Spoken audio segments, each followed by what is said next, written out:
പാലിൻ്റെ പാട വെച്ച് എളുപ്പ രീതിയിൽ നെയ്യ് ഉണ്ടാക്കുന്നത് എങ്ങനെയാണെന്ന് നമുക്ക് നോക്കാം. ഇത് 1 ലിറ്റർ പാലിൻ്റെ 20 ദിവസത്തെ പാടയാണ് ഞാൻ ഈ എടുത്തു വച്ചിരിക്കുന്നത്. അത് ഞാൻ ഈ മിക്സിയുടെ ജാറിനകത്തേക്ക് ഇടാൻ പോവുകയാണ്. പാലിൻ്റെ പാട എടുക്കാൻ എളുപ്പ രീതിയിൽ പാല് തിളപ്പിച്ച് ആറിച്ച് 1 മണിക്കൂർ ഫ്രിഡ്ജിൽ തുറന്ന് വെച്ചിരുന്നാൽ നമുക്ക് പാട കിട്ടും.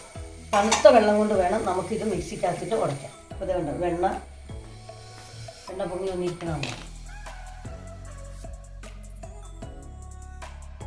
ഇത് 2 പ്രാവശ്യം ഞാൻ തണുത്ത വെള്ളത്തിൽ നന്നായിട്ട് കഴുകിയിട്ടുണ്ട്. ഇനി നമുക്ക് ഇത് ഉരുക്കാം.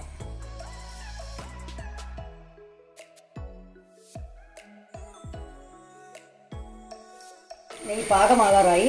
ഇതുണ്ട്, ഈ കങ്ങൻ ബ്രൗൺ കളർ ആകുമ്പോൾ അത് കഴിയുമ്പോഴത്തേക്കും പുത നിൽക്കും. കങ്ങനൊക്കെ ചുമന്ന കളർ വന്നു, അത് നിന്നു തുടങ്ങി.